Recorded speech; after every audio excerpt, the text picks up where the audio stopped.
Swecker, former FBI Assistant Director, Paul Mauro, attorney and former head of intel operations at NYPD. Chris, now, authorities say they reportedly want to take him alive. How difficult is that going to be, given what looks like his planning and his mental state that authorities were aware of? There's a lot about this case that is extremely disturbing in the run-up. Yeah, Laura, it's a highly lethal combination of mental illness, a well-trained military from the Army. He's a firearms instructor. He's desperate. He's already killed in a mass shooting innocent people who probably just froze. You know, there are a lot more. In most cases, you'll see more wounded than you will killed. In this case, it's the reverse. So he knows what he's doing. He's not going to be taken alive. Well, Paul, as we noted, the suspect has this long list of mental issues, including hearing voices. He allegedly made threats to shoot up the National Guard base in Maine.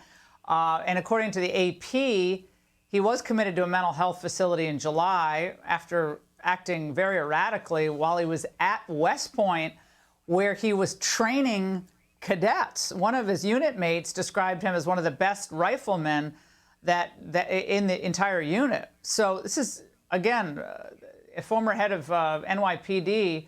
How did we not have any of these red flags sooner to stop this massacre? Well, there were a lot of red flags. Just to be clear, Maine has what's known as a yellow flag law. And under the yellow flag laws, the only people that can refer somebody like this guy to a civil court in order to overcome the Second Amendment and take his firearms away from him are law enforcement. Red flag laws, family members can do it. Other people who are positioned to see that he's sliding off the deep end and get the guns away from him. It's you need due process, and it's not a simple process. New York has this procedure. Maine, however, had what was believed to be maybe the model for the future in a lot of states, because it was only going to be law enforcement, as in the police or prosecutors. Now, it is coming to light that maybe he did have a brush with law enforcement relative to this mental health issue that he had in the 2-week stay in July in a mental health facility. These are questions that people are going to be looking back on, but the most important thing now is to try to get this guy. And as Chris said, there's a lethal combination between the training he has, not only militarily, but his outdoor training. You know, he's an outdoorsman and he knows the terrain up there. He's well equipped. You can see he was wearing combat gear. His pockets were bulging with likely extra magazines. This guy is not going to go easily, and the task force up there has their work cut out for them.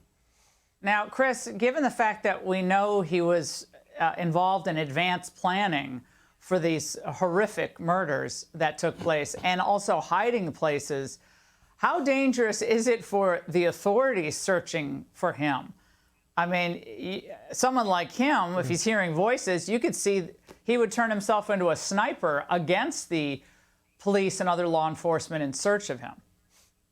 Yeah, well, first of all, you know, they found the car by the dock, by the river. He either jumped into a switch car and he's hundreds and hundreds of miles away, or he went into the woods. And I think it's highly likely he went into the woods, and law enforcement's going to have to go in and get him. They're going to have to set up a large perimeter, which they already have.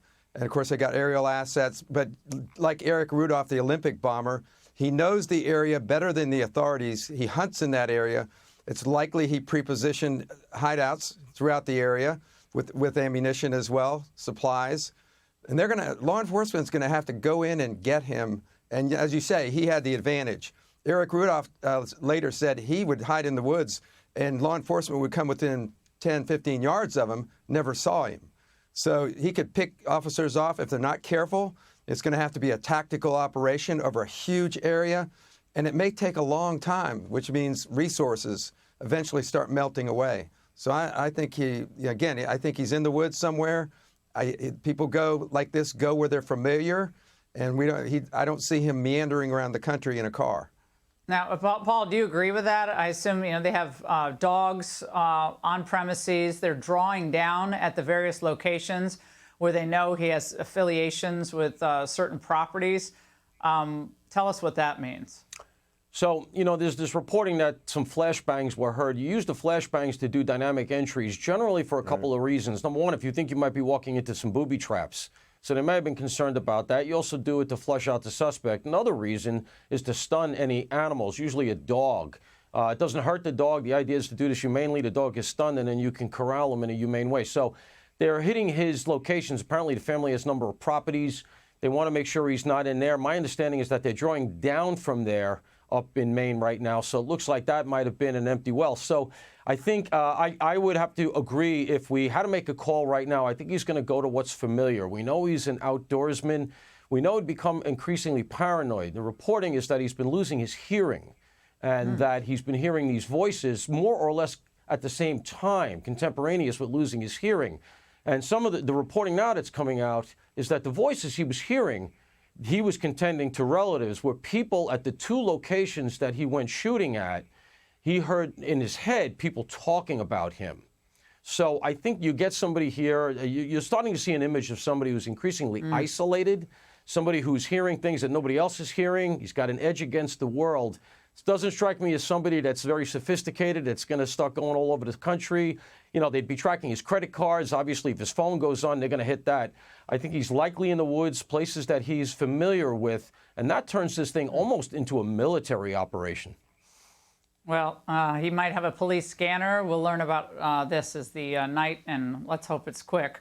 The time goes on. Chris and Paul, thank you. Hey, Sean Hannity here. Hey, click here to subscribe to Fox News YouTube page and catch our hottest interviews and most compelling analysis. You will not get it anywhere else.